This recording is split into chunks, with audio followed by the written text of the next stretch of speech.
Hello, I'm LinkingX2 and welcome to the review of the Damwon Kia and T1 series. As usual, we're going over the bans and the picks and focus on what the teams want and can achieve with their team comps. So, getting right in it with game number 1. In the ban phase we see TF, Olaf and Pantheon, and the other side are Kali, Talia and Syndra. So overall we don't see any special bans here, as they are very strong champions that are in the meta right now and are getting banned in nearly every region. The extra here is the Syndra, which is against ShowMaker, as he was somewhat of a one-trick pony at KeSpa Cup, playing her in every but 2 games. So first pick is the Nidalee. With her we can assume a Renekton or AD solo laners in general in the next stage. I personally value her not as highly as Graves, but she certainly has as an AP champion her advantages. For T1 we see Aphelios and Thresh. So first of all, he's a good AD carry at the moment. He's not the best, but he's still quite good.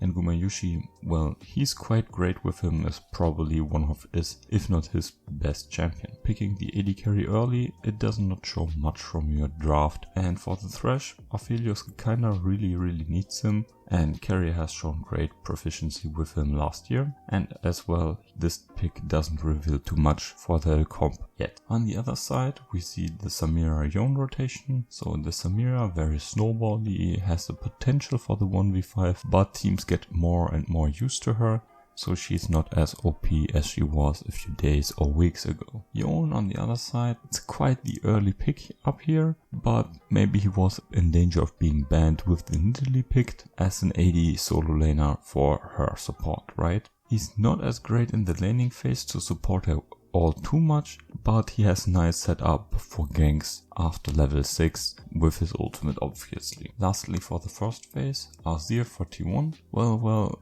he's not really meta, but it's quite good into Yone. And Faker, well, not only has he a good win rate with the champion, it's also his most played, but still not too great of a pick, as Azir is quite slow at the moment. In the second ban phase, Graves and Jace. Graves kinda has to go here, as he's the next tier jungler here in their opinion, and Jace would make T1's comp even more poke heavy and also more difficult to engage into. On the other side we see bans against heavy engage to protect the late game scaling DPS carries even more. The first pick in the next half is Renekton, so they're kinda pinging it away for any Nidalee Renekton combination, and also it's more of a comfort pick for Kana. Excluding the Camille, Renekton is one of his more known champions. Obviously it's not as great as a frontliner for T1's DPS, and he has counters that we've already seen last year. For Damwon Kia, the rotation is Alistar Volibear. Alistar quite nice into Thresh,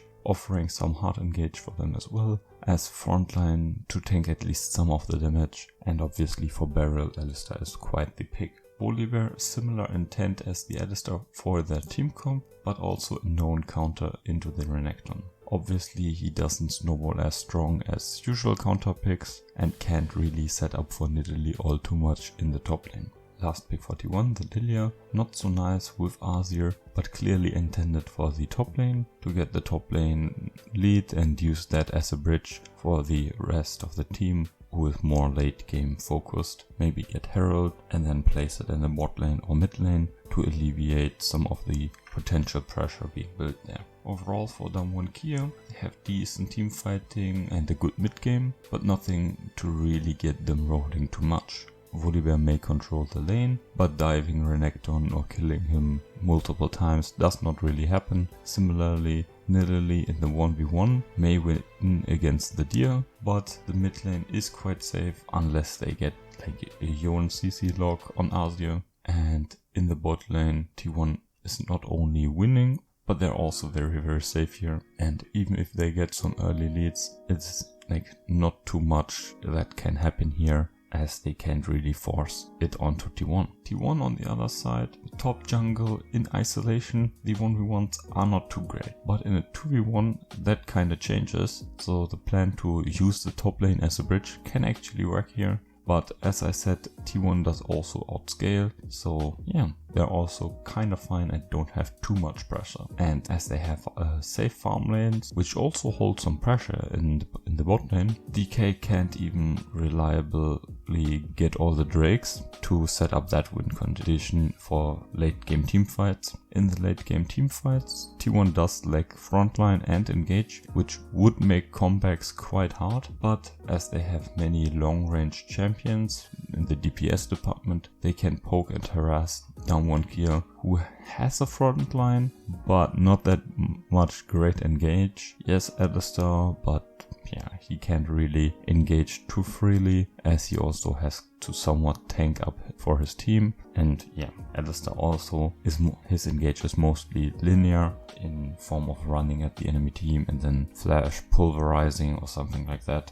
So yeah, it's quite linear and T1 is capable of avoiding that. So overall I would say T1 has a draft win here, but that's mostly because Damwon Kia didn't make draft punishes for T1's quite greedy DPS champions. They drafted rather early. They had in the second phase the chance to adapt, but they more or less failed to do it. In game number 2, we see a side switch, and then in the ban phase nothing new is happening here, besides Damwon banning the Aphelios of Gumayusi. With, well, the Aphelios then banned, Olaf is left open, and it seems overall that he's a bit more valued than Graves in the LCK. I do not really agree with this sentiment, but certainly Olaf has some strong points at the moment. For Damwon Kia in the rotation, we see Zoe Kalista. Zoe quite powerful with the new items, as we already saw in the LPL for example, and ShowMaker also has been quite the Zoe player in the past, so it's no strange pick for him. KeSpa,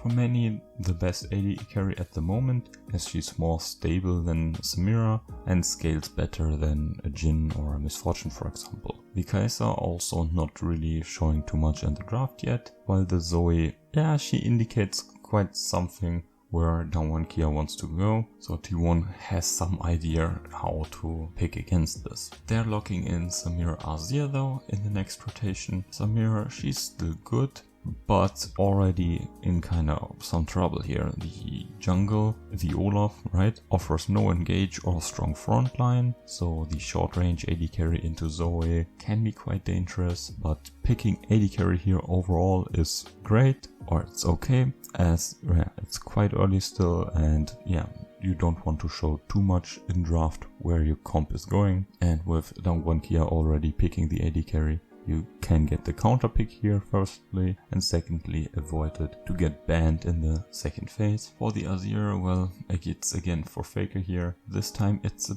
bit different. He does not as well into Zoe as he did in the other matchup. He never really did too great against long range champions. Yes, in the early stages of the laning phase it's okay, but later in the team fights and in the skirmishes he has some problems against her. Against KeSpa though it's quite nice, and again here we see from T1 they're looking for Olaf to bridge into the late game for these two picks here with their high DPS. The last pick for the first rotation is the Graves. Well, similar as the Samira, they're picking the jungler before the next ban phase, as the opposition has picked their jungler, right? And again, I think Graves is quite the better champion in the moment than the Olaf, especially with Zoe. He works really well together in setting up burst combinations and in the 2v2s, and obviously Graves has been a very strong pick overall. In the already mentioned ban phase, we see Gragas and Ornn, so similar to last game, T1 bans hard engage, while Ornn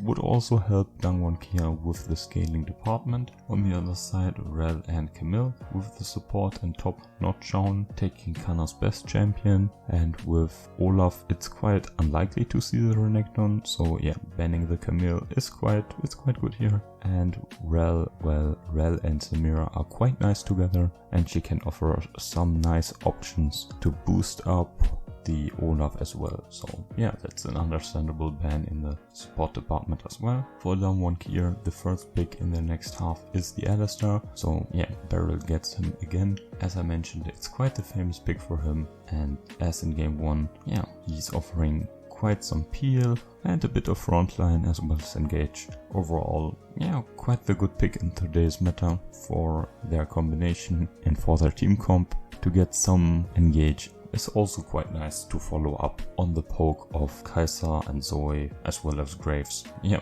getting that ability to collapse on the low HP targets afterwards. For T1 we see a Galio and Gnar rotation. Galio and Samira make a decent bot lane combination, and with Olaf there's some clear synergy, but here we see T1 has found an issue. Olaf running in is no engage at this level of play obviously, and Galio, as I always tell you guys, is only follow-up engage. As such, T1 has already nearly no means to get to Damwon Kia, and Gnar doesn't really solve that issue as well. Yes, he is a potential good laner and team fighter. Well, obviously he's some kind of jack of all trades, but from what we have seen, he's the master of none at the moment. His team fights are quite telegraphed, so unless he can get a good jump into an already chaotic team fight, most people will dodge his ultimate ability, as they already expected 5 minutes ago. So yeah, T1 is lacking heavily in the engage department against the rather mobile and long range team from Damwon Kia. While T1 has some abilities on many champions, right? Azir can also somewhat engage. Their means to engage are very, very lackluster and are not really front tier, A tier engage, more follow up overall. Lastly, for Damwon Kia we see the GP. So yeah, GP into Gnar, quite the old matchup we saw around, what was it, 2017, and yeah, GP is just better in most cases, unless Gnar gets ahead in the early game and can be over the curve. Item wise, GP is fine here, winning the lane with his strong Q harass, better wave clear and sustain in team fights, while everyone is wary of Gnar and has their flashes or dashes ready in case of his ultimate. GP's ult can't really be dodged, and his barrels are on a rather short cooldown and are more non-committal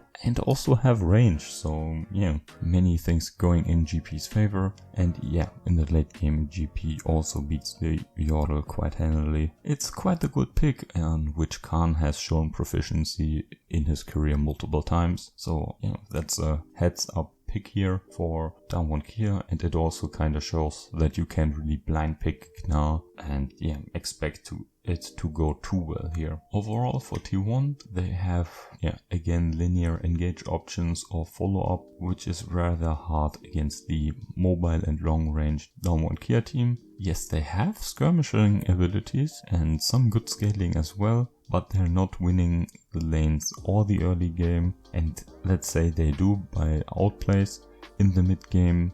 Damwon Kia will always be ahead, and that will always be in their favor. The champions just spike too hard there, and yeah, T1 can never really come back afterwards, as they lack the engage abilities to make picks even, or overall reliably start team fights, right? Of course they can punish some mistakes, but that's not what we're assuming here. And yeah, the problems they started with the Olaf, who is rather a one-dimensional pick. It continues with the Azir into the Zoe, even though it's okay in the lane as I said. And well, Faker is still very, very skillful with the champion. In the overall game, that wasn't doing them too many favors. Even in game number 1, Azir was not really the main contributor to the win. He was just doing okay. And yeah, overall Azir, there's a reason for him being the second worst mid laner in the meta at the moment, well, in solo queue, right? Continues then with the support and the top pick. Support for the lane or early skirmishes, which is again not the way T1 reliably wins this game, and the blind Gnar pick when there are counters open. And yeah, to be honest, Gnar also has not been too good overall in the LCK. So yeah, there are some good ideas, but together they're not really making too much sense. It's not as drastic as the comps we saw where they all pick just for lane and in the end have just a complete clown comp, but yeah, they certainly failed to address the issue how to punish Damwon Kia's comp or play against it in the most easy and effective way, right? And as I said, Damwon Kia, with everything already mentioned about the whole T1 has dug for themselves, Damwon Kia overall, they really have a solid team identity. All parts work together and are partially supporting each other, in some cases amplifying the champion's strengths, with a clear road to victory overall. That a team of that caliber is sure to be able to do it in the end. So yeah, quite overwhelming draft win for Damwon Kia here. T1 has helped them out quite a bit in failing to again draft the answers to the team identity of Damwon Kia and their game plan, but yeah, Damwon Kia also constructed quite the pretty comp here on their own as well. Moving to game number 3, again the side switch and Damwon Kia now on blue side. In the ban phase, yeah, TF Aphelios Pantheon, and on the other side Akali Talia Syndra. What we noticed here, the blue side seemingly in this series always bans Pantheon and the red side bans Talia. Other than that switch, which obviously happened now, we see nothing new here. So the Aphelios and the Syndra ban, which are kind of special to this series or this matchup, have stayed. And yeah, getting right into the pick phase, starting with the Zoe. After seeing how good that pick worked, Damwon goes for it again, and one can assume a similar style of comp here with this pick. So either a mid-game focus pick or a poke heavy comp, or maybe, like we just saw in game number 2, a comp that's focusing on both. That's already what one can assume with the Zoe here, because you can't just really pick Zoe randomly and add her to a random comp, as she has a more distinct playstyle. For T1 we see the Samira Rel rotation. As I mentioned, it's quite the good bot lane. They really work nicely together. Rel can offer some engage for her team as well, so it's at least something more than the Galio this time. But here again we see, yeah, quite the short range, so yeah, that's something they have to consider in their overall comp. And well, they have 3 more picks to address this issue. Then we see Olaf Kai'Sa. These two, yeah, they work quite nice into these short range champions. While Kai'Sa can offer some poke, Olaf is obviously strong in the mid game, and Kai'Sa is somewhat of an assurance in the late game, while also offering DPS, as Zoe obviously she's more of the shotgun mage type, like Orianna for example, but even more on the burst department. So yeah, getting the DPS of a Kai'Sa who also has this little AP damage is really helpful here. And yeah, their comp could already struggle with the Zoe picked so early if T1 is electing more tankier champions, as Zoe is not really doing all too well against tanks. Lastly, for the first phase, again we see Faker's Azir here, and yeah, well. Azir was not really the reason for the loss, but it didn't help either. Again in lane it was fine because of Faker's proficiency on the pick, right? It's usually not too good into Zoe, but again it's quite slow for the meta, and yeah, the jungle and top laner aren't picked, so maybe he gets some pieces that could enable him more, but overall it's just a pick that, yeah, it's just a kind of a liability for your comp in most cases here, unless the enemy team drafts particularly champions that can get countered by Azir. Picking it so early is just a bit strange. In the ban phase, Graves and Jace, well, Olaf is already picked, Talia is banned, and T1 failed to elect their jungler, so yeah, bye to Graves. And for Jace, well, Rel is kinda helping him, and the Azir Jace is also a nice duo in terms of the setup for objectives, but I'm not too sure if that's too ban-worthy of a reason. Anyway, yeah, on the other side, Alistar Maokai, very nice to see the banning of the best supports from Beryl. I think that's very smart. Beryl has been the key to the initiation of Damwon Kia's most games, so taking him away from the comfort, yeah, it's really helpful and may make him his ability to engage at some moment. Lilia then the first pick here, the obvious choice, as people have moved a bit more away from the Nidalee in Korea, and yeah, she's around the next one in the tier list here. With Azir again, it's not all that great, both take some time to scale, are more AP and DPS focused, so it's not really great in that regard. Otherwise she may look to work with some top laners, and actually in skirmishes she works quite well with the Rel support pick. So again, the Azir is kind of an hindrance here in what T1 is electing in their comp. On the other side, Gnar Nautilus rotation. Gnar again blind picked.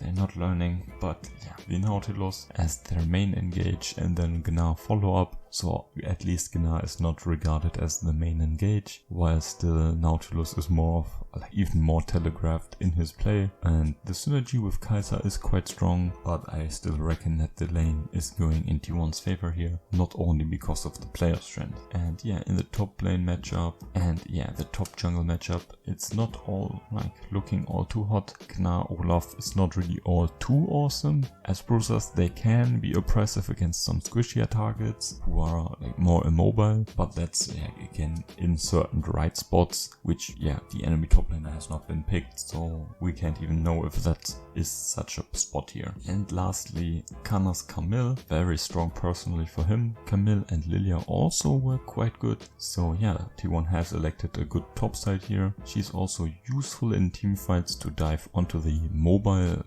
backline of Damwon Kia and use her ultimate to lock them in place for a Rel follow-up or anything of that sort. In the 1v1 versus the Gnar, Camille can struggle if she can't get an early win in the 1v1, so getting an early jump on him on the first few levels and really secure some pressure in lane. Otherwise she can be quite bullied if Gnar's just spamming his abilities onto her. Well, obviously it's a range versus melee matchup. Later, yes, of course she will outscale him and all, but that could quite take some time till the Trinity or the Divine Sundra item. DK has some pieces here for their mid-game comp, but this time the comp is not as structured as it was before. They lack engage besides what a Nautilus can offer, and in the late game their frontline, even though it consists out of kinda 3 champions,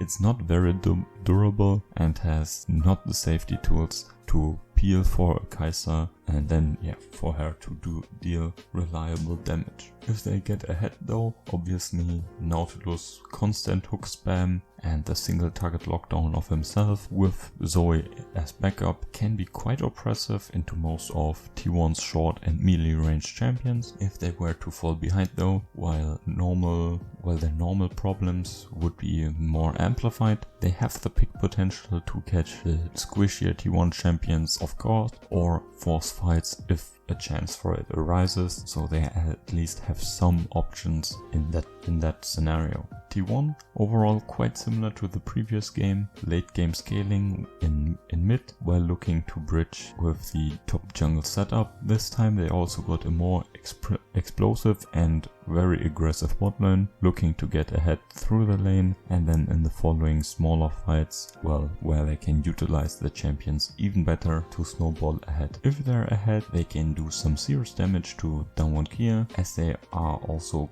rather mobile. They can pick fights more freely and more fast onto the non-tankier members, and with their great late game scaling they don't even have the pressure to force these plays. In the scenario though where they should fall behind, that's quite the problematic situation. No frontline really and no reliable hard engage. So it's really problematic, as the comeback abilities are more reliant than on Damwon Kia overstaying and overextending, so the little engage that T1 has is then possible to come through. Overall, it's more hard to me to say who won the draft here. I have to give the edge a bit to T1. Besides the Azir, it really looks nice. Not perfect, and yeah, they have their weaknesses, and the comp overall is on the more harder side to play, but a team like T1 is able to do it, and I really like how they would utilize the early game to then play on the aggressive side and snowball their comp. I think they absolutely could do this here, and yeah, in the end it nearly went T1's way as I predicted. Sadly for them, they got caught by the pick potential that Damwon drafted, and then the game snowballed back into Damwon Kia's favor with a Baron, and as I described, T1 has little comeback tools on their own, and yeah, again, a team like Damwon Kia is not making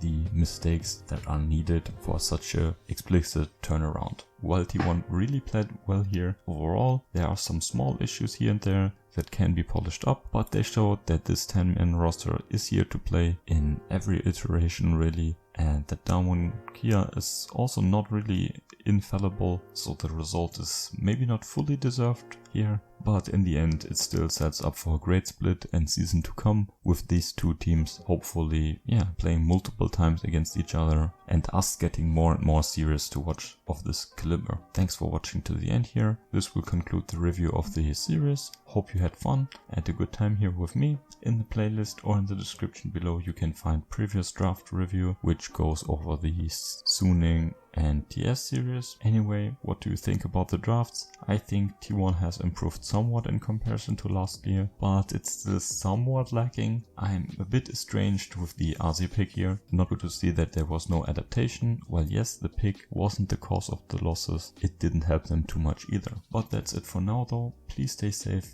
have a great day, till next time. Bye.